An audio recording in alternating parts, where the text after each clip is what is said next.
Ella surge a partir del ectodermo. El ectodermo va a tener dos denominaciones, ectodermo neural y ectodermo.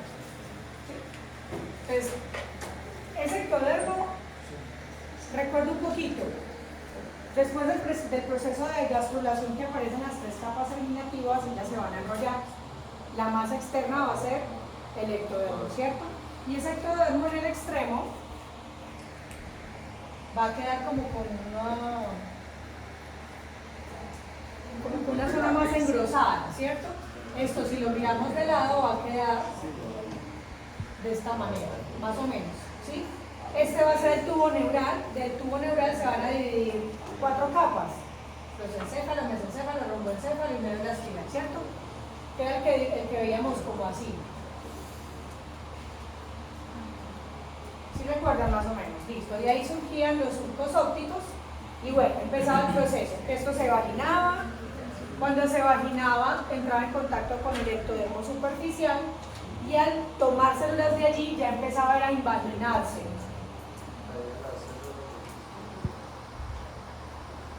¿Sí? Ahí era, al invaginarse, pues se llevaba parte de las células del ectodermo superficial a formar el cristalino. Pero lo que nos interesa de eso es que se formaba la cúpula óptica. Entonces la cúpula óptica, al formarse, lo que generaba era una cúpula de doble pared, es decir, la pared externa y la pared interna. Entonces la voy a subdividir acá. De esa cúpula óptica, es decir, del mismo ectodermo, ahí es donde se diferencian los dos tipos de ectodermo. Al interior, la parte interna de esa cúpula será el ectodermo neural, o sea, la que va a conformar la retina neurosensorial. Y la porción más externa va a ser pigmentada, ¿sí? Y va a ser la que va a conformar el epitelio pigmentario retiniano. ¿Listo? Entre esas dos se forma un espacio que luego desaparece, que va a ser el espacio intrarretinal, ¿cierto? Pero entonces ese espacio lo que hace es diferenciar el epitelio pigmentario de la retina neurosensorial, que ambos vienen de la división, de la doble capa de la cúpula óptica, ¿sí? Eso es que va a estar bien. Igual ahorita lo aclaramos acá con este tema porque ahí también ya está la diferenciación. Otra cosa importante es que cuando en esta cúpula aparecen estas dos capas que van a ser las que van a conformar a grosso modo la retina, vamos a subdividirlas. Esto es como para relacionar el tema. Entonces, en las 4/5 capas posteriores, todo esto va a ser retina, ¿sí? Que es la que se especializa después para que esas células fotorreceptoras sean sensibles a la luz, transformen el estímulo luminoso en cambios en potenciales eléctricos y de ahí continúe su camino por la vía visual. Y el extremo, la quinta parte anterior, o sea, la que va a quedar como hacia donde está la córnea, va a ser la que va a formar el cuerpo ciliar y el iris, ¿sí? Por eso es que embriológicamente hablando, nuestro iris, nuestro cuerpo ciliar y la retina tienen una configuración similar. Lo vamos a ir viendo con el tiempo, pero todos van a tener epitelio pigmentario y en el caso del iris, el cuerpo ciliar es lo que nosotros llamamos retina neurosensorial. En el caso del iris, el cuerpo ciliar va a ser el estroma, pero va a tener un epitelio pigmentario, es decir, que el epitelio pigmentario de nuestro iris tiene una procedencia embriológica la misma que tiene la retina, es decir, ectodermo. ¿Listo? ¿Con eso respondo su pregunta? Sí. Listo. ¿Alguien tiene otra pregunta? Señor. Sí, pero yo tenía una duda con las capas clínicas. Sí. O sea, no entendí bien si le tuve solo el nervio óptico o desde la córnea. Después de que aparece la cúpula óptica, ya se formó la cúpula óptica, ya se empezó a cerrar la fisura coroidea, ¿sí? El cristalino ya está un poquitico más individualizado, es decir, ya se va separando y se va reabsorbiendo la arteria areoidea, ya se va separando el ectodermo superficial, aparece el mesénquima o el mesodermo, ¿sí? El mesénquima va a ser esto, a recubrir la cúpula óptica. Entonces, esa cúpula óptica, aparece la membrana iridiana para separar toda esta sección externa del interno, y entonces empieza a conformarse lo que es la coroides, muy vascularizada, ¿cierto? La coroides. Y por encima, la esclera. Hacia adelante se forma el limbo esclerocorneal y aquí será la córnea. Por tanto, se va a formar también la cámara anterior, ¿cierto? Listo. Entonces me estás preguntando las capas meníngeas. Hacia atrás, que es el nervio, que se empieza a formar el nervio óptico, porque ustedes saben que después de ese proceso de diferenciación celular, pues entonces empiezan a migrar algunos axones de las células ganglionares. De estas dos capitas que vienen del mesénquima, se van a continuar hacia atrás, ¿sí? Para formar las meníngeas, es decir, que hacia atrás la coroides y hacia atrás la esfera se continúan con las capas meníngeas que van a ser la duramada y la germana, ¿sí? Y la aracnoides, pero esa es más angosta, más estrecha. Listo. Entonces, las capas meníngeas proceden de mesénquima y se continúan es con la esfera y la coroides hacia atrás. ¿Algo más? Señor. Profe, una pregunta, ¿cómo se crea el vitrio terciario? Son tres tipos de vitrio. Sí. El vitrio primario va a ser el que surge cuando hay migración de la arteria de la idea, ¿cierto? Entonces acá está el vitrio primario. El vitrio secundario surge para llenar el resto de la cavidad vitrea. Es decir, que son las células de la retina que lo sintetizan para llenar el vitrio secundario. ¿Sí? ¿No son las que son de colágeno? ¿No? Bueno, el vitrio tiene colágeno, ¿sí? Pero a lo que me refiero es, a ver, todo el vitrio tiene colágeno, ¿sí? Tiene colágeno y tiene otra composición, así de único y todo lo demás. Pero entonces estoy hablando simplemente de la procedencia, ¿sí? Entonces, vitrio primario, arteria de la idea. Vitrio secundario, sintetizado por las células de la retina, solo en ese desarrollo embrionario, ¿sí? Y es el que llena el resto de la cavidad vitrea. Y el vitrio terciario también es sintetizado por las células de la retina, pero es el que genera unión entre la retina y el vitrio. ¿Cómo? Uniones, adherencia, ¿sí? Porque es que el vitrio no está suelto, el vitrio y la retina están adheridos. Luego vamos a ver que no pueden estar fuertemente adheridos, pero hay adherencias entre el vitrio y la retina. ¿Listo? Entonces ahí está vitrio primario, vitrio secundario y vitrio terciario. Obviamente el vitrio terciario no solamente uno el vitrio y la retina, sino también vitrio y cristalino. El cristalino queda como en una capsulita muy relacionado con el vitrio. ¿Sí? ¿Aclarado? ¿Algo más? ¿Cómo se llama la cápsula? ¿La cápsula de qué? Del cristalino. No, la cápsula de cristalino se llama cápsula de cristalino. Así que es donde insertan los lentes en las cirugías. Sí, señor, sí. Pero esa cápsula es propiamente el cristalino. Sin embargo, todo el cristalino, incluyendo su cápsula, quedan como en una cavidad formada por el vitrio. Listo. ¿Ya? ¿Algo más? A mí no me molesta que me pregunten, al contrario, me gusta muchísimo que me pregunten. Listo, entonces, no es tradición mía ver retina antes, pero la vamos a ver antes para poder que ustedes empiecen a tener esas conversaciones, esas alianzas con los chicos de retina. ¿Listo? Lo hago a conveniencia, ¿sí? Sin embargo, es pertinente, aprovechando que ya hemos tocado algunos temas de retina y el desarrollo embrionario. Entonces, la retina es una estructura que a mí me encanta, me gusta muchísimo, porque resulta que somos lo que son los oftalmólogos y los optómetras, o sea, los profesionales de la salud visual y ocular, que es diferente, entendiendo salud visual como todo lo que tiene que ver con la calidad visual o la visión, y ocular es de la estructura, o sea, la patología, la enfermedad. ¿Listo?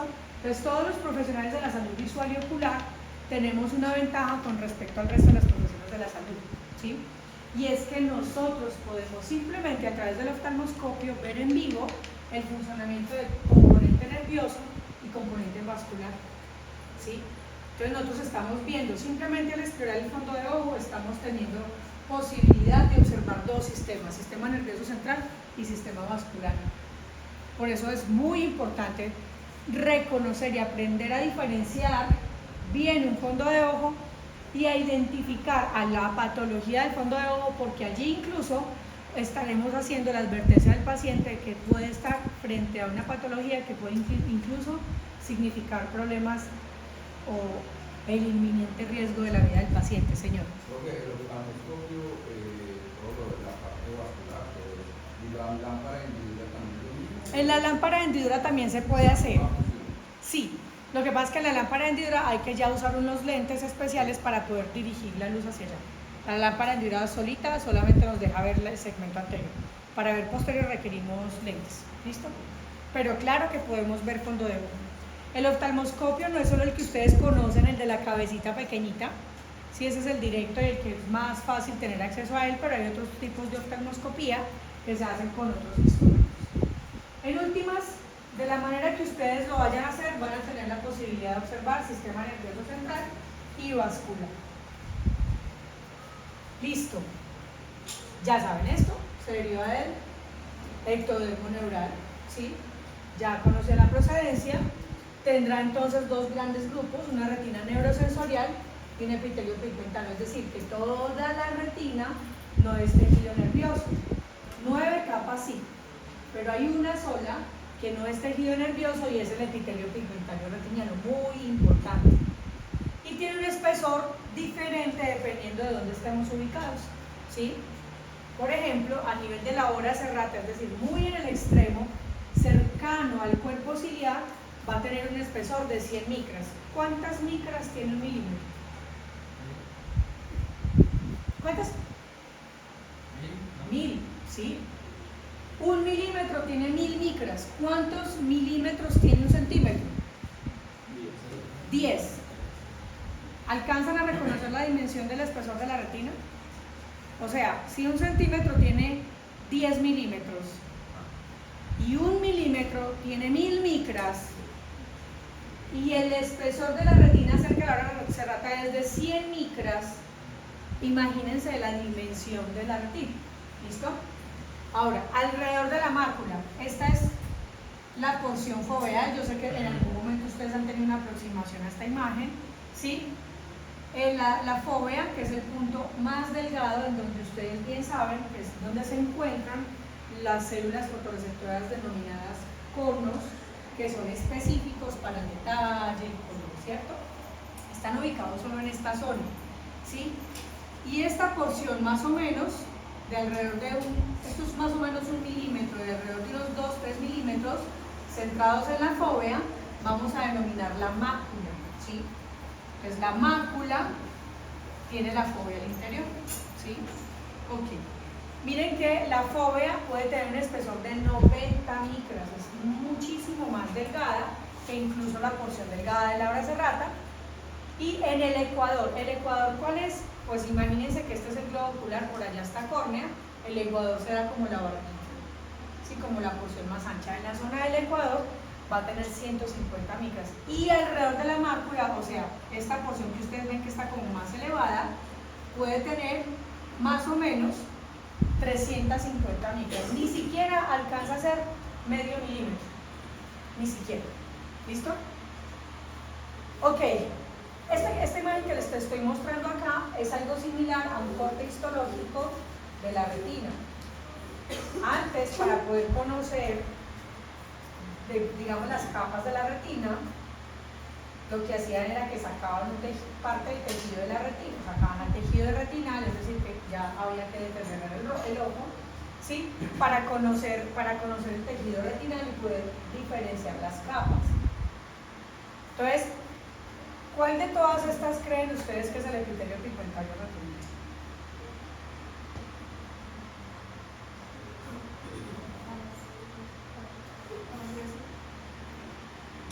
Pensémoslo por el nombre, epitelio pigmentario.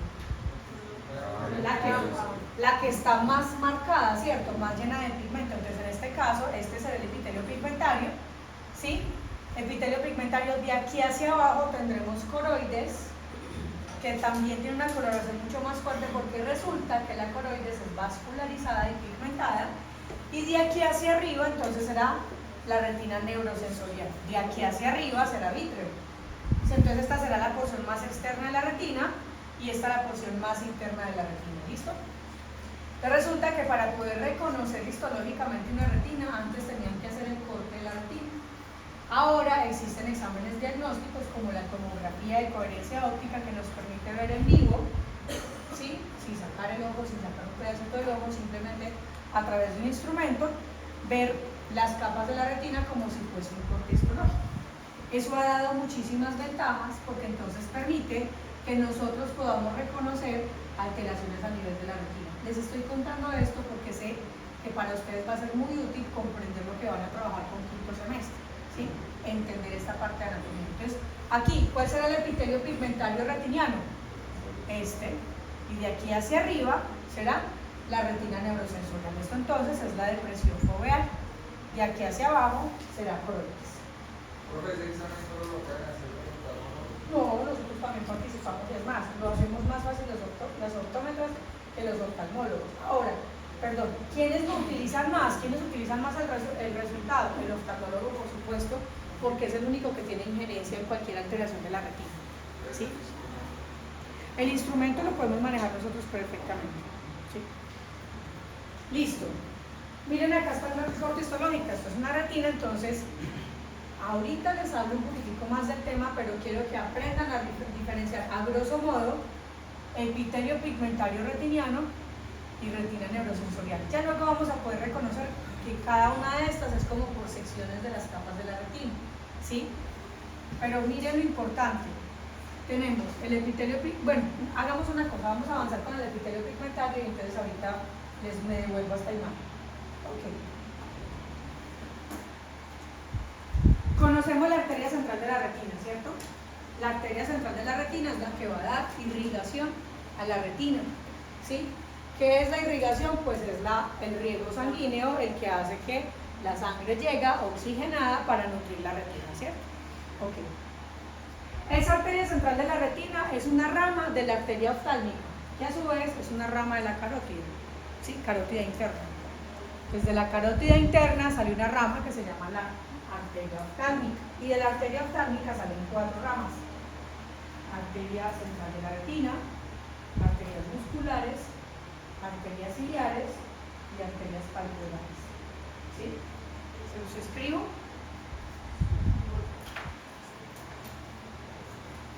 Entonces, carótida interna, ¿sí? Porque hay una carótida externa. La carótida externa da ramas hacia la cara, la carótida interna da ramas hacia la cabeza, hacia el interior, ¿sí? Pues carótida interna. De la carótida interna, uy, ese piso no puede marcar. Carótida interna, de ahí salen varias ramas, pero la que nos interesa es la arteria oftálmica. Esa arteria oftálmica va a ingresar a la órbita, ¿sí? Y vamos a poner aquí la órbita. Líquido ocular. ¿Listo? De la arteria oftálmica, vamos a quitar aquí el oftálmico. De la arteria oftálmica van a salir 4 ramas, ¿sí? Rama número 1, arteria central de la retina. Rama número 2, arterias ciliares. La 3, arterias musculares. Y 4, palpebrales. Va a ser tan fácil aprendernos la irrigación. Muchachos, ¿para dónde van las arterias palpebrales? ¿Cierto? Muy fácil. Para los párpados, entonces por acá. Acá tengo párpado inferior, párpado superior, pestañita, arterias palpebrales, ¿cierto? Todo lo que sea de párpados. Cuando veamos conjuntiva, vamos a ver que la cara interna del párpado se cubre de conjuntiva, pues la conjuntiva palpebral tiene que ver con la arteria palpebral, ¿listo? Las arterias musculares, ¿para dónde van? ¿Cuáles músculos? Extraoculares, recto superior, recto inferior, recto medial, recto lateral, pero además de eso, también van a dar irrigación al auricular y al elevador, que son músculos. ¿Listo? Entonces, estas son fáciles de sacarlas. La arteria central de la retina, ¿para dónde va? Para la retina. Muy fácil, es que es muy fácil la vascularización de la retina, para la retina. Y nos queda una que es la que siempre se les hace un tricitico difícil, que es las arterias ciliares. Casi, sí, pero también faltan otras cosas. Entonces, las ciliares, ojo, hay unas anteriores y hay otras posteriores. Todo esto entra a la órbita, ¿no? Listo. De las anteriores vamos a tener largas y cortas, y de las posteriores vamos a tener largas y cortas. ¿Listo? Ok. Ya vimos que entonces tenemos cubierto la retina, los músculos y los párpados, pero nos falta el resto de las estructuras vascularizadas, por ejemplo, la conjuntiva. La conjuntiva vulvar, ella tiene vasos. ¿Quién va a darle los vasos? Pues las arterias ciliares. Entonces, ojo con la clave. Ustedes saben que tenemos retina al interior, coroides y esclera. Todas las arterias que tengan que atravesar la esclera para dar irrigación al interior se van a llamar arterias ciliares posteriores. Es decir, tienen que ingresar a la esclera para dar irrigación al interior, ¿sí? Todas las arterias que queden por fuera de la esclera se van a llamar arterias ciliares anteriores. Entonces, vamos a ver si la sacan. Ya saben que la retina está cubierta por una lista. Entonces, la conjuntiva solo está en la parte anterior del ojo. Párpados y solamente en la porción vulvar, no cubre todo el ojo, solo la parte anterior. Entonces, ¿cuáles serán las arterias que irrigan el párpado? ¿Cómo? Anteriores. Acuérdense que todas las que atraviesan la esclera hacia adentro las denominaremos arterias ciliares posteriores. Y las que no tienen que atravesar la esclera se llamarán arterias ciliares anteriores. ¿Listo? Entonces, para la conjuntiva que está por acá, por fuera de la esclera, serán las arterias anteriores, largas o cortas. Dígame qué trayecto tienen que hacer estas largas. Entonces las vamos a llamar arterias ciliares largas anteriores. Muy fácil. A mí me tocó aprenderme lo individual, yo nunca le encontré relación, pero estoy segura que ustedes se van a aprender así más fácil. Listo. Ya vimos que la conjuntiva tiene una cobertura del párpado en la cara interna. Como es párpado, la conjuntiva palpebral sí está por las palpebrales. ¿Listo? Ok. Bueno, córnea no tiene irrigación, la conjuntiva sí. Listo. Iris. ¿Cómo se llaman las arterias que van al iris? Arterias ciliares posteriores, porque tuvieron que ingresar. ¿Cortas o largas? Largas, porque mira el iris donde está. Haga una cosa, divida esto así. Lo que venga hasta acá, largos. Y lo que venga hasta acá, cortos. ¿Sí? Listo. Entonces, otra vez. El iris, entonces, serán arterias ciliares posteriores, porque tuvieron que ingresar a la esclera. Largas. Listo. Cuerpo ciliar y músculo ciliar. Lo mismo. Arterias ciliares posteriores, largas. Posteriores, largas. ¿Listo? Coroides. Posteriores, cortas y largas. ¿Sí? ¿Por qué? Porque la coroides viene desde acá hasta atrás. Entonces tendrán que ser arterias ciliares posteriores, cortas y largas. ¿Listo? ¿Qué nos falta? La esclera. La esclera tiene vascularización poquita, pero tiene. Cortas y largas, pero anteriores, porque estamos en la esclera. ¿Listo? Fácil, ¿no? ¿Sí? Listo. Ok.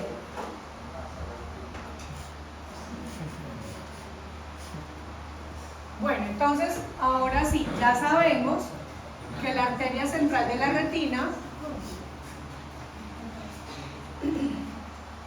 Ya sabemos entonces que la arteria central de la retina es una rama de la arteria oftálmica, que a su vez es una rama de la carótida interna, ¿listo? Entonces vamos a hablar de la arteria central de la retina. Cada arteria tiene su vena, entonces ella tiene su vena central de la retina, ¿listo? La arteria lleva la irrigación sanguínea y la vena retorno sanguíneo, es decir, recoge la sangre para irla otra vez a llevar para que se oxigene. Eso usted ya lo sabe. Listo. Resulta que estas son las 10 capas de la retina. Entonces tenemos epitelio pigmentario retiniano, fotorreceptores, bipolares horizontales y aquí las células ganglionares, ¿sí? Entre todas esas forman la retina. Por debajo del epitelio pigmentario retiniano tenemos esta que es la coroides, ¿sí? Estoy hablando que de aquí hacia allá es afuera, la parte más externa, entonces será coroides y esclero. Esto será retina y al interior será vítreo. ¿Listo? Ok. Noten dónde están ubicadas las arterias. No están en todo el espesor de la retina, es decir, esas arterias que ustedes están visualizando aquí no navegan por todo el centro de la retina, sino que solo van a estar ubicadas en la superficie interna, porque cuando yo hablo de interno es que está cercano al vítreo, superficie interna de la retina. ¿Listo? Entonces, la pregunta es la siguiente. Toda la retina a mí no se me nutre de la arteria central de la retina, ¿sí? Es decir, que la arteria central de la retina va a dar su potente irrigación a las 3 últimas capas de la retina, que es donde está el complejo de células ganglionares. Cuando yo hablo de complejo de células ganglionares, estoy hablando desde donde hace sinapsis con las bipolares, el cuerpo de las ganglionares y los axones. ¿Sí? No se me preocupen que esto igual lo voy a ir volviendo a repetir en el camino. ¿Sí? ¿Para qué les digo esto? Para que sepan que cuando nosotros nos asomamos y vemos el fondo de ojo, primero por localización. Esta es la cabeza del nervio óptico, señor. Profe, al decir usted en las últimas capas, se toma siempre de afuera. Las más internas, sí. Sí, las últimas capas son las más internas de la retina. No debe ser el problema. No, siempre se menciona el epitelio pigmentario primero. Claro. Y el epitelio pigmentario siempre es el más externo. Gracias por la pregunta. Listo, entonces, miren, por localización, cuando ustedes se asoman al fondo de ojo, el nervio óptico va dirigido siempre hacia la nariz. O sea que si yo voy a explorar el fondo de ojo, para poder yo ver el fondo de ojo y ubicarme en la papila, voy a irme dirigido hacia la nariz, hacia la retina nasal del paciente. Ahí está la cabeza del nervio óptico, que entre otras es un punto ciego, es decir, esa zona no tiene fotorreceptores, solamente ahí es donde confluyen los axones de las células ganglionares. ¿Listo? Entonces, por tanto, este sería un ojo derecho, la nariz está aquí, ese soy yo, su paciente. Ojo derecho, y este será entonces ojo izquierdo. Todas las imágenes que yo les estoy presentando es como si yo fuera su paciente. Ustedes están mirando mi ojo derecho y mi ojo izquierdo. ¿Listo? Ok. Ahí están las arterias y las venas. Entonces, ¿qué pasa con este resto de retina que por supuesto necesita mucha nutrición? La nutrición de las fotorreceptoras es gracias al epitelio pigmentario retiniano. Ahí está la primera importancia del epitelio pigmentario retiniano. Soporte nutricional o soporte metabólico a los fotorreceptores. Clave. ¿Por qué les digo esto? ¿Se acuerdan cuando hablamos de la cúpula óptica? Que se formaban esas dos grandes capas, epitelio pigmentario y retina neurosensorial. Que entre estas dos había un espacio intrarretiniano que debería desaparecer y debería quedar fuerte adherencia. Esa fuerte adherencia se debe a que debe haber nutrición y relación metabólica entre los fotorreceptores y el EPR, ¿sí? Entonces, ¿qué pasa cuando hay un desprendimiento de retina? ¿Qué se separa de qué? La retina neurosensorial se separa del EPR. ¿Por qué entonces se cae la visión inmediatamente? Porque los fotorreceptores dejan de recibir un metabolismo, ¿sí? Esa es la causa por la cual la retina, cuando se desprende, causa pérdida de la agudeza visual súbita. Se separaron los fotorreceptores de donde obtienen nutrientes. ¿Listo? Señora. Por decir, la protanopia es parte de pronto de deficiencia de epitelio pigmentario retinal. No, hace parte de la respuesta y del ADN de los fotorreceptores. Pero en el epitelio pigmentario retiniano se sintetizan los discos de los fotorreceptores, que son los que demarcan en la percepción del color. Dejemos esa pregunta para ahorita, que vamos a hablar de fotorreceptores. Listo. Entonces, localización, ubiquémonos un poquito. Cuando miramos una retina, cuando nos asomamos al fondo de ojo, entonces vamos a tener más o menos esta exploración, que es apenas un pedacito del fondo de ojo, de la retina. Esa solamente es el polo posterior. Polo posterior es apenas el culito del ojo, el rabito, allá al extremo, pero la retina es decir, esto que ustedes están viendo aquí, si este es el globo ocular, esto que ustedes están viendo aquí apenas es esta parte.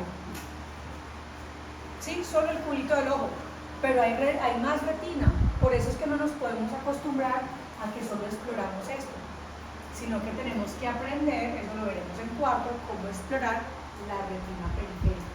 ¿Sí? Entonces, aquí por eso se llama polo posterior, porque es este polo apenas. ¿Sí? Pues este es el polo posterior. Entonces, ¿qué es el polo posterior? El área que se comprende entre el nervio óptico, arcada vascular superior, arcada vascular inferior y área macular.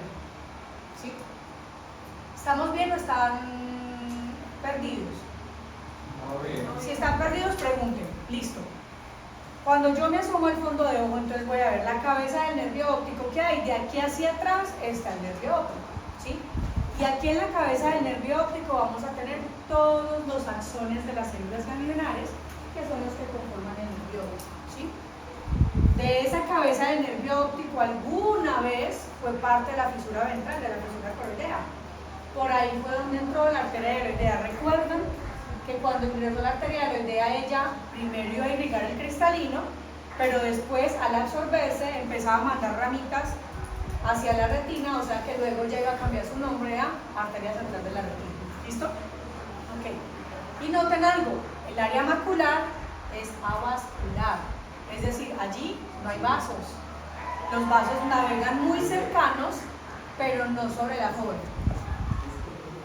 Avascular, es decir, aquí en esta zona no hay vasos. Habrán unos muy cerquitas, sí, pero no estarán propiamente en la fóvea, que es donde ustedes saben que hay vasculares, que hay visión central. Listo. Los axones de las células ganglionarias son los que van a conformar el nervio óptico. Es decir, que ellos llevan información de toda la retina. Por tanto, solo el nervio óptico va a recibir información de todo este segmento. ¿Y cómo se distribuye esa información? De esta manera. Pues estos son los axones de las células ganglionares de la retina temporal superior e inferior, vienen en forma arqueada, miren, como un arco, y confluyen acá en la cabeza del nervio óptico. ¿Sí? De la retina nasal vienen en forma radiada, y de la retina foveal van en forma rectilínea. ¿Sí?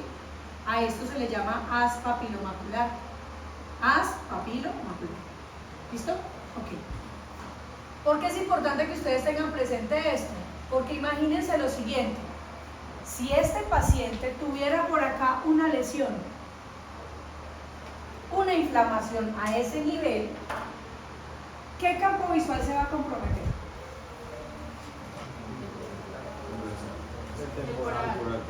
Temporal, claro. ¿Superior o inferior?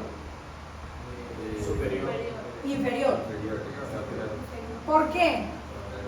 Porque este pedacito que ustedes están viendo allí recibe la información de toda la retina superior, pero la retina superior ve el campo visual inferior, ¿cierto?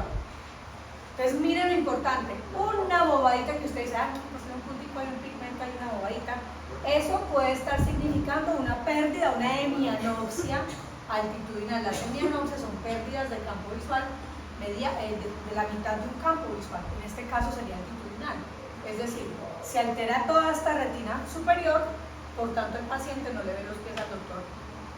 ¿Listo? ¿Me hice entender con esto? Entonces es importante que ustedes conozcan que la localización en el nervio óptico de todo el anillo neural es una representación de un área muchísimo más grande de la retina. Ejemplo, si el paciente tiene una lesión aquí, imagínense, el paciente le dice, no, pues yo la miro a usted, doctora, y yo no le veo la cara, yo le veo el pelo, le veo el piso, pero no le veo la cara. ¿Por qué? Porque está comprometida el haz papilomacular. Y así sucesivamente. ¿Listo? Ok. Esto es un campo visual, esto es un examen que se realiza de manera tradicional en el estudio del glaucoma y otras alteraciones del campo visual, pero aquí lo que les quiero mostrar es que tenemos la mancha ciega, que se corresponde con el nervio óptico, que es una zona que es ciega, es decir, no tiene fotorreceptores, por tanto ahí no hay visión. ¿Ustedes ya saben identificar su mancha ciega dónde está? ¿No? Ok, hagan unas cosas. Pueden ubicar un punto aquí al frente, cierran un ojito, ubican un punto al frente y van a empezar de manera como muy de frente a pasar el dedo mirando un punto y pasan el dedo hasta que se desaparece la cabeza de la uña o la cabeza del dedo. Ahí está la proyección, ¿sí?, del nervio óptico. Despacio, despacio. Lo pueden hacer en casa, que es mucho más fácil de reconocer. Entonces hay un momento en el que, si ustedes mirando un punto de frente, al pasar la mano hay un punto en donde se me pierden los dedos. Ahí está la proyección del nervio óptico. ¿Por qué no lo notamos? Porque a nivel cortical se fusionan las dos imágenes de las dos retinas y se complementa la imagen, ¿sí?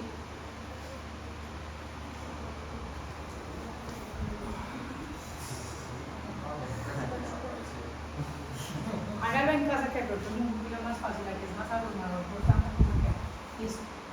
Entonces el nervio óptico que tiene, muchachos, si ustedes, esto es un corte, es decir, aquí estaría el globo ocular, todos los axones de las células ganglionares confluyen acá, el nervio óptico sería toda esta porción, miren, puros axones de las células ganglionares, ¿sí? Y ellos viajan incluso con la arteria y la vena central de la retina.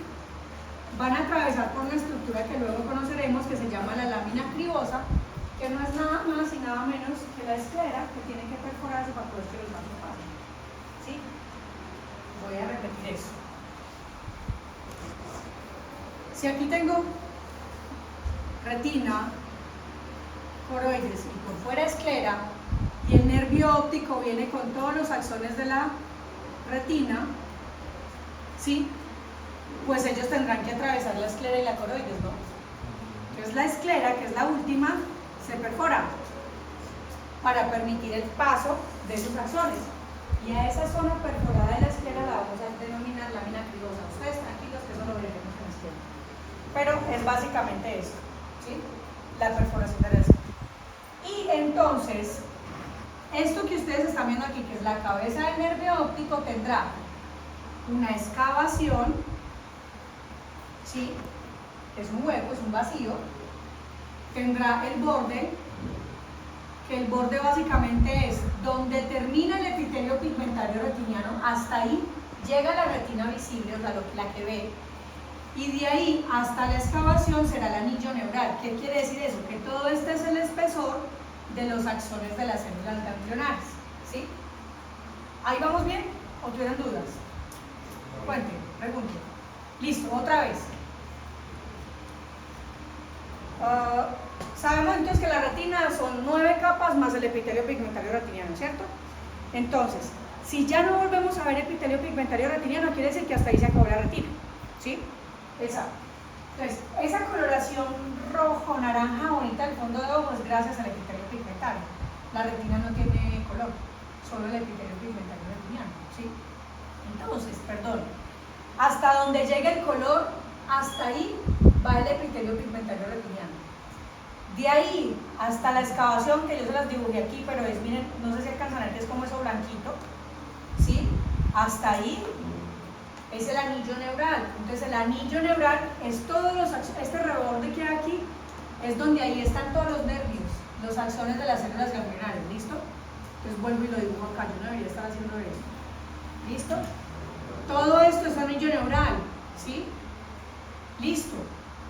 Y este que es el borde, que es donde se termina la coloración y empieza una coloración diferente, es que hasta ahí fue el epitelio pigmentario retiniano. Ahora sí es claro. Listo. Ok. No sé qué les iba a decir. Ya. Entonces resulta, muchachos, que hay una cosa que nosotros cuando hacemos exploración, y lo van a escuchar de los de quinto, y quiero que ustedes no se metieran con eso, es la regla Isent. La regla Isent es inferior, superior, nasal y temporal. ¿Y qué quiere decir eso? Que en la regla Isent debe ser más grueso el anillo neural inferior, luego el superior, luego el nasal y luego el temporal. Vamos a ver si este anillo cumple esa regla, ¿sí? Otra vez, ¿hacia dónde va la cabeza del nervio óptico? Hacia la nariz, ¿sí? Y los vasos también le demarcan, entonces esta será donde está la mácula, o sea, la retina temporal, porque si la papila está aquí, la mácula estará temporalmente, ¿cierto? Entonces, hacia acá está la mácula y hacia acá está la nariz del paciente, ¿sí? Listo. Vamos a mirar si se cumple la regla dice que el anillo neural más grueso es el inferior y el superior, ¿sí? Y es más delgado el nasal y por último el temporal. El temporal es el más delgado. ¿Cumple la regla Isent? Sí la cumple, ¿sí? Es más grueso inferior y superior, se angosta un poquitico más la nasal y es mucho más delgado el temporal. Y esto tiene una razón de ser. Es que si volvemos a la imagen anterior, la representación más grande, o sea, ¿de dónde viajan más axones? Retina temporal superior e inferior, que son las que van a llegar al anillo neural inferior y superior. La nasal es la siguiente más grande, pero no tan grande como estas, y la macular, miren que apenas es este pedacito. Por eso es que el anillo neural debe ser así. Esto quiere decir que aquí lleva muchos más axones de una zona que es mucho más amplia, de una zona que es medianamente amplia y de la zona que es no tan amplia, que es mucho más angosta, que sería el área macular. Eso es la regla Isent. Entonces, eso es lo que vamos a evaluar.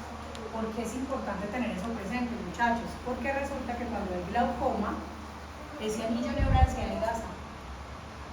¿Sí han escuchado el glaucoma? Claro. ¿Y han escuchado cuál es la pérdida de la visión del glaucoma? ¿O cómo se pierde el campo visual temporal, cierto? Listo. Bueno, este fue un ojo que unos muchachos hicieron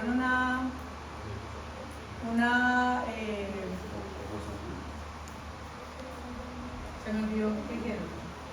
Bueno, en todo caso, de una vaca alcanzaron a hacer una disección, hicieron una disección y se ve muy bonito el nervio óptico y alcanzaron a diseccionar aparte la arteria y la vena de la retina de sacado y se unos pelados que hicieron un trabajo muy bonito. Listo.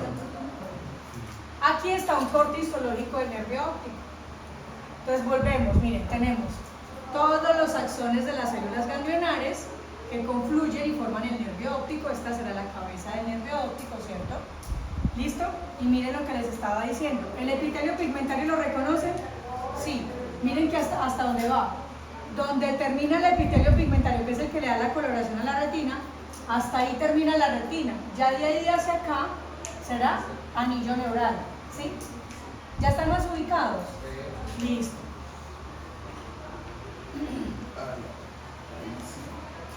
Anillo neural, excavación, emergencia vascular. Aquí se conservaron las reglas, dicen acá. Miren que la excavación está mucho más amplia, ¿sí? Y miren que el anillo neural superior, inferior y nasal son casi iguales. Es decir, que no se conserva la regla. Dicen, este paciente es un paciente con glaucoma, ¿sí? Entre otras, miren que tiene una excavación muy amplia, no debería ser tan amplia. La excavación debe ser al menos del 40%. Aquí hago referencia con el 40%. De este a este borde hay un 100%. ¿Qué área ocupa la excavación? 40%. Acá, de este, el borde, aquí hay un acúmulo de pigmento, este es el borde. De acá, acá es el 100%. ¿Qué área ocupa la excavación? 40%. como un 60, un 70%, ¿sí? Entonces la excavación, ahí están aprendiendo bastantes cositas. 60-70%, eso lo vamos a relacionar en decimales, ¿sí? Por tanto, la excavación normal es una excavación de 0,4, que es el 40%. La que ustedes acaban de ver es una excavación de 0,6 o 0,7, ¿sí? Es una excavación glaucomatosa, ¿sí?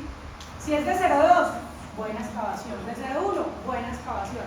Pero arriba de 0,4 es una excavación sospechosa de glaucoma. ¿Qué significa eso? Que se está reduciendo el espesor del anillo neural, o sea que se están muriendo los axones de la médula neurales. ¿Señor? ¿Cómo? Arriba de 0,4 es ya considerada una sospecha de glaucoma. Por ejemplo esta, que este 100% alcanza a ocupar entre un 50, 60, bueno, ya ustedes más o menos lo estiman, con respecto al diámetro total. Señor. Bueno, una excavación de 0,5, ¿qué debe de hacer? Ahí en ese caso, Cuando un paciente exámenes y... Tómale la presión intraocular, mándele campo visual, paquimetría y tomografía de nervio óptico. resultados. ¿Qué? ¿Qué puede tener ese paciente para que tenga una excavación? Glaucoma. En inicio, pero se puede contraer, o se puede detener, o... Se puede evitar, pero el manejo es de oftalmólogo, ¿sí? ¿Qué hacen? Manejan antiglaucomatosos. ¿Qué hacen? Bajar la presión intraocular. Al reducir la presión intraocular se reduce la posibilidad de que el anillo neural se disminuya. Inmediatamente ustedes vean, dame un segundito, inmediatamente ustedes vean que la excavación está amplia, remita, ¿sí? ¿Qué puede hacer? Que eso lo podemos hacer nosotros en consulta. Paciente con excavación superior a 0,5 o una excavación de 0,5. Se visualiza la lámina criosa. Cuando se ve la lámina criosa, que es ese punteadito, o sea, cuando yo ya alcanzo a ver la esclera en la excavación, quiere decir que no solo es amplia, sino profunda, porque me deja ver la esclera. ¿Sí? Porque yo no debería estar viendo la esclera ahí, pero si la veo, quiere decir que no solo es amplia, sino profunda. Entonces, valoración de oftalmología, impresión diagnóstica, sospecho de glaucoma, excavación amplia y profunda. Antes de llegar al oftalmólogo, hagas estos exámenes. ¿Para qué? Para que cuando llegue al oftalmólogo, llegue con todo y el oftalmólogo identifique si tiene o no tiene glaucoma. ¿Sí? Usted le toma la presión intraocular en el consultorio, ¿sí? O el oftalmólogo. ¿Listo? Esa es una, pero eso no es un examen complementario. Exámenes complementarios serían 3. Campo visual. El campo visual es para mirar si hay un compromiso del campo visual, que es lo primero que se daña, lo que dijo la compañera. Paquimetría, ya les voy a explicar la paquimetría, y tomografía de nervio óptico. En la tomografía de nervio óptico se cuantifica el espesor del complejo de células ganglionares. Es que las células ganglionares son las que conforman el nervio óptico. Si se reduce ese complejo, el espesor de ese complejo quiere decir que está comprometido y que hay sospecha de glaucoma. ¿Sí? Listo. Y la paquimetría se hace porque ustedes han visto cómo se hace la tonometría. La tonometría se hace con un conito, un aparatico que toca el ojo. Nosotros con un conito anestesiamos por supuesto el ojo, tocamos el ojo y al hacer presión con el cono miramos cuánta fuerza hace esa córnea en resistencia a esa presión que yo hago, y ahí estoy midiendo la presión en milímetros de mercurio, ¿sí? Entonces, si yo tengo la córnea aquí y este es el cono, yo estoy apretando con el cono, y si la córnea hace resistencia, entonces está diciendo, tiene una presión de 18, 17 milímetros. Esa nos ayuda a medir la presión intraocular. Pero resulta que la córnea tiene un espesor, ¿sí? Más o menos 500 micras. Entonces, a veces, entre más gruesa sea la córnea, se supone que es más resistente. Puede ser que ejerza más presión y que me muestre que el ojo tiene una presión intraocular elevada sin estarlo. Por eso es que se le manda la paquimetría. En la paquimetría nos conocemos el espesor de la córnea y hay unas tablas de compensación en donde dice, si la paquimetría es superior a 600 micras, réstele a la presión intraocular, réstele 7 milímetros de mercurio. Es un ejemplo.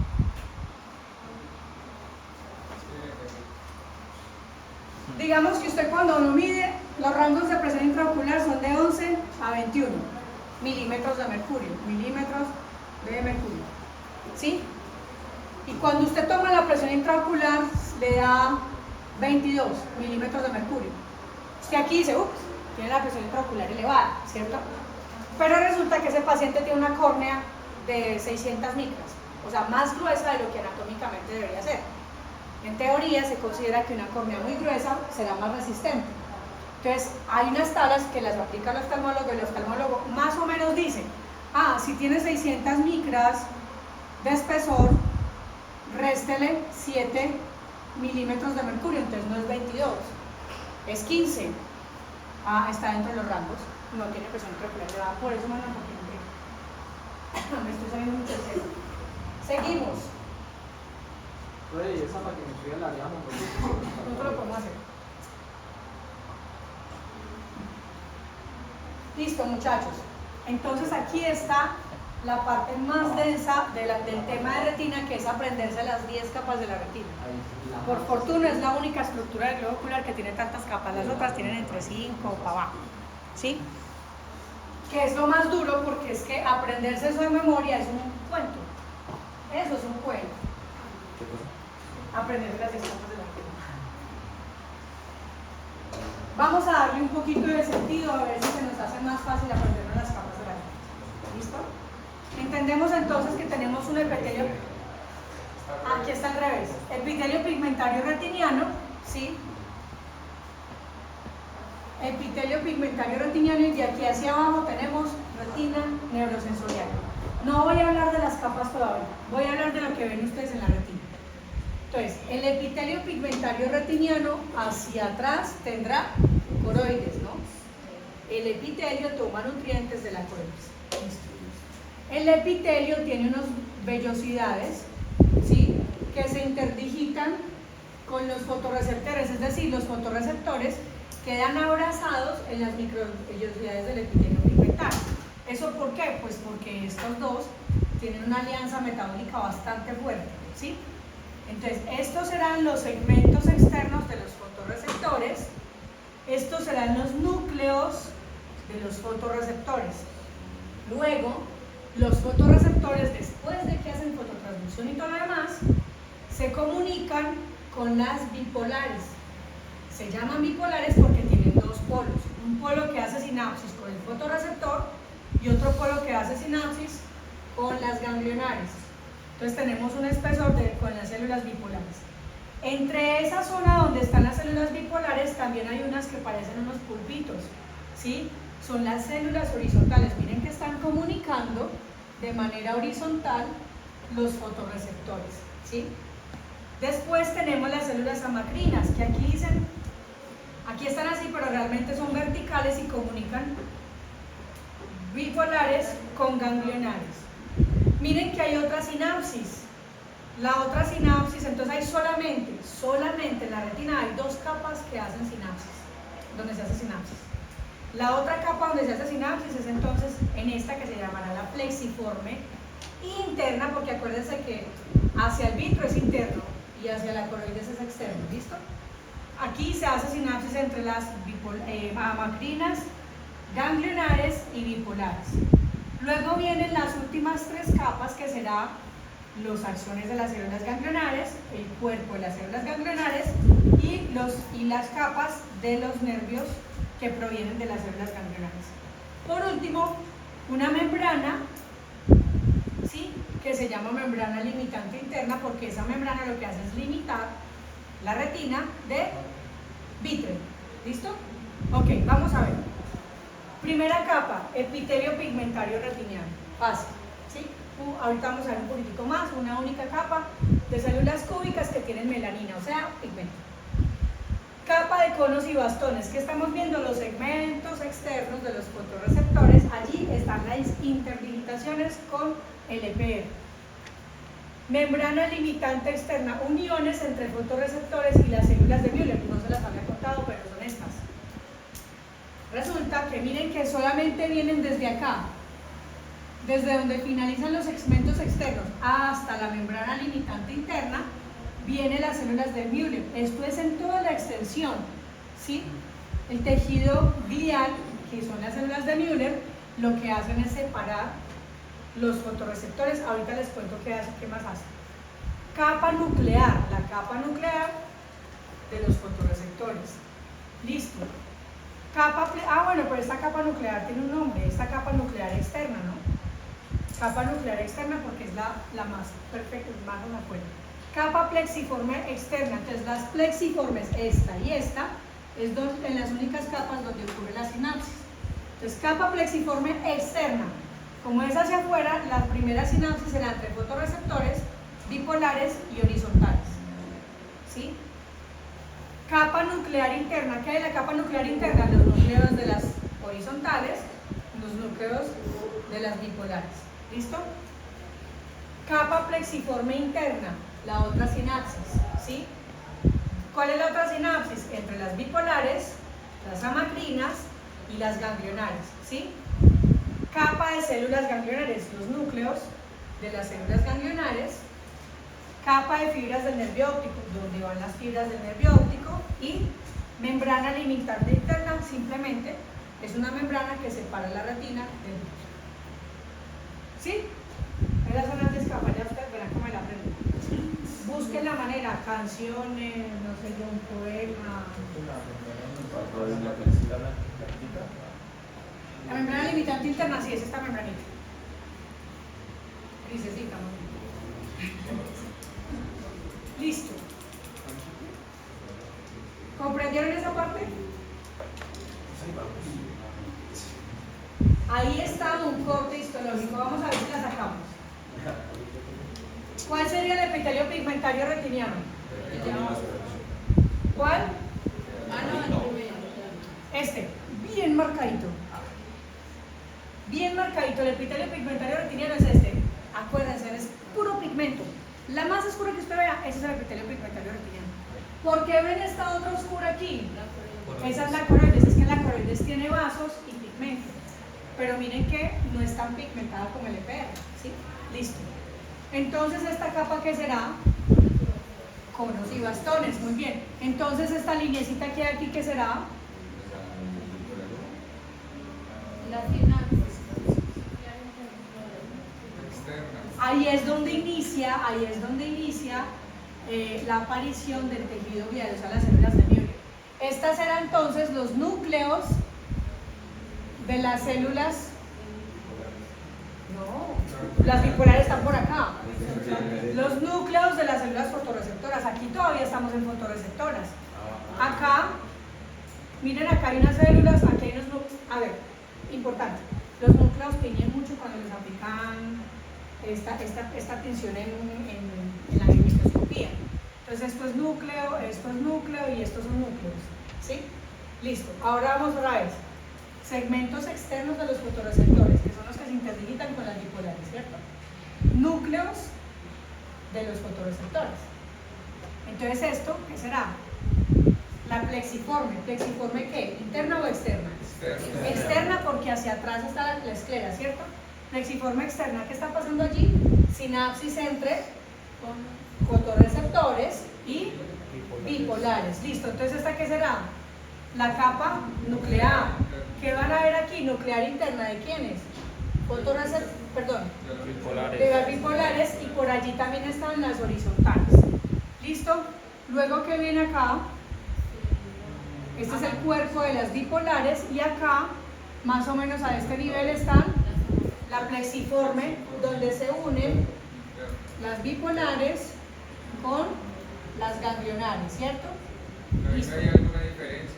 ¿Cómo? No se nota la diferencia entre la plexiforme. En la plexiforme no, casi no se nota la sinapsis acá. Listo, estos serán los núcleos. ¿De quiénes son estos núcleos? De las células ganglionares. Y estas serán la capa de fibras nerviosas.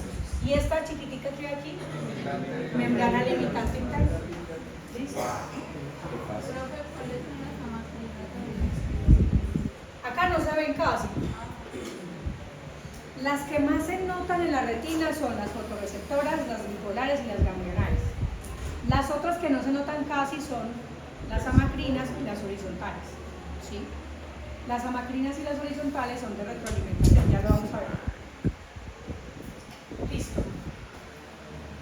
Empecemos con el epitelio pigmentario retiniano.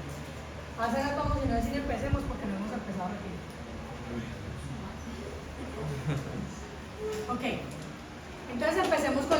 capa de la retina, el epitelio pigmentario retiniano. Ya sabemos que su procedencia embrionaria es del ectodermo, ¿cierto? Listo. Este epitelio pigmentario retiniano es una única capa de células pigmentadas que, por supuesto, por ser pigmentadas, tienen gránulos de melanina. Alcanzan a ser hasta 6 millones de células y tienen un espesor de 60 micras. O sea, imagínense en dimensiones de milímetros. ¿Listo? Miren las funciones claves, importantes, ténganlas aquí. Transporte de nutrientes, iones y agua. ¿De dónde saca los nutrientes el EPR? Del nervio. De la coroides, el vecino de abajo. La coroides, porque acuérdense que el EPR no está vascularizado. ¿De dónde va a sacar nutrientes? Del vecino de abajo, ¿sí? La coroides es la que le pasa nutrientes. Por eso ella se encarga de transporte de nutrientes, iones y agua. ¿Qué hace? Toma de la coroides, pasa a fotorreceptores, ¿sí? Listo. Absorción de luz y protección a la fotooxidación. Entonces, ella es una capa oscura, ¿sí? ¿Para qué nos sirve a nosotros el pigmento en la piel? Para eso, ¿sí? Entre más pigmentados seamos, más protección o más resistencia tendremos a la radiación ultravioleta. Los que son albinos, por ejemplo, que tienen muchísimo menos pigmento, son mucho más sensibles a la radiación ultravioleta, ¿cierto? Entonces, lo mismo ocurre con el EPR. Protección a la fotooxidación. Reciclaje retinal, esa función me parece bellísima. ¿Por qué? Porque es que el fotorreceptor es muy activo metabólicamente hablando. Cada vez que usted recibe un estímulo luminoso, el fotorreceptor hace un proceso químico en el que hace unas transformaciones y genera unos desechos químicos. Esos desechos químicos, ¿a dónde van a caer? Al EPR. El EPR, ¿qué va a hacer? Los fagocita y dice, ah, no, esto es vitamina A, lo podemos reutilizar. Esto lo fagocito y lo desecho, ¿sí? Entonces él hace todo ese cambio nutricional, pero entonces él recicla el retinal. El retinal es un derivado de la vitamina A, señor. El que no recicla, eso ya explica patología. Por ejemplo, los pacientes con degeneración macular relacionada, ¿sí? Siempre va a haber algo que recicla, como la vitamina A, y lo que no recicla, lo que desecha, lo manda a la coroides para que se lo lleven las venas, ¿sí? Si se queda ahí lo que no recicló y si lo deja ahí, eso es basura y eso va a ser patología más adelante. Ahorita les explico un poquito de eso. Soporte estructural de los fotorreceptores. Ya está explicado, ¿no? Ellos tienen unos filamentos, unas microvellosidades que se interdigitan con los fotorreceptores y hay un fuerte intercambio metabólico. Protección inmunológica y tiene factores BFG y factor dependiente del EPR. Ya les voy a decir qué es esto. El factor de crecimiento endotelial es el que explica la angiogénesis. El término angiogénesis, ¿qué significa? Angio, ¿qué es angio? Vasos y génesis, formación de vasos. Ok, muy bien. Cuando yo estoy en el vientre de mi mamá es normal que haya angiogénesis, claro, hay formación de vasos. Pero ya usted viejo, donde empieza a hacer formación de vasos, olvídese que eso es patología, ¿sí? Entonces, el factor de crecimiento endotelial, que es este, y el factor dependiente del EPR, lo que hace es evitar la formación de vasos. Los vasos que se formaron en el desarrollo embrionario. Ya de viejitos no tiene por qué haber formación de vasos. Si ocurre formación de vasos, eso es patológico, ¿sí? Eso serían neovasos y eso es patológico. Entonces, ¿por qué les cuento eso? Porque como el EPR tiene ese factor de crecimiento endotelial y el dependiente del EPR, lo que hace es evitar la proliferación de vasos y crecimiento tumoral. Importante, señor.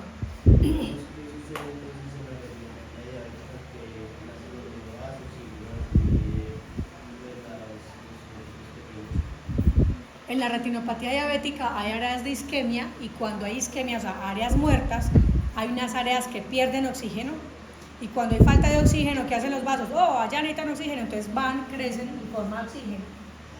Pero es por el estímulo de la hipoxia.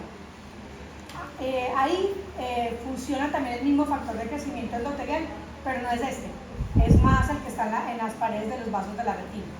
Pero esa pregunta me sirve para utilizarla en esto, y es que el epitelio pigmentario retiniano en conjunto con la lámina de Bruch, que la veremos cuando estemos en coroides, esas dos laminitas, epitelio pigmentario retiniano y lámina de Bruch, que se escribe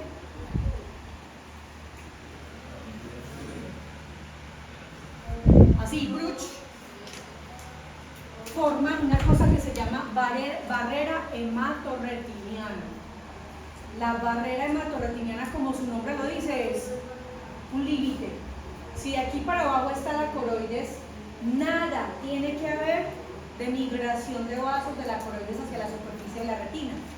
Entonces, esa barrera hematorretiniana está dada gracias a que el EPR tiene estos factores que evitan la proliferación de vasos y crecimiento pigmentario. Entonces, ¿qué pasa si esa barrera retiniana se rompe? Podrá haber proliferación de vasos y ahí ocurre patología. ¿Sí? Listo. Esa misma barrera con ese factor de crecimiento endotelial también está en los vasos, en las paredes de los vasos, que esa es la que explica la neovascularización en la retina. ¿Cómo quedamos con las funciones del EPR?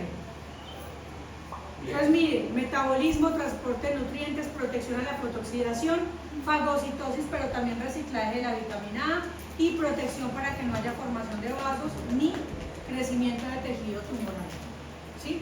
Es decir, que si el EPR falla, hay un problema gravísimo. ¿Sí? Aquí está entonces, tenemos que el EPR es entonces una única capa de células, cada célula tiene su pigmento, ¿sí? Esas células tienen unas microvellosidades que van a ser las que van a abrazar o con las que se van a interdigitar los fotorreceptores, ¿sí? Y tiene una base que se llamará entonces la porción basal del EPR. Entonces, el epitelio pigmentario tiene unas células, pero su composición general es porción basal y porción apical, ¿sí? La porción basal es como la estructura fuerte del EPR y la porción apical es la que se interdigita con los fotorreceptores. ¿Eso cómo lo veríamos en este examen? Esto es una tomografía y quiero que ustedes desde ya se empiecen a ambientar con esto. Mírenlo aquí lo bonito. Porción basal. Todo esto es EPR, ¿no? Es muy marcado, ¿cierto? Porción basal, porción apical y esta línea más clarita que ustedes están viendo aquí son los fotorreceptores. ¿Sí? Entonces, cuando ustedes vean un examen así, tienen que ver una relación muy estrecha entre estas tres estructuras. Porción basal, porción apical y fotorreceptores. Esto sería la representación de esto. Porción basal, porción apical y acá estarán los fotorreceptores.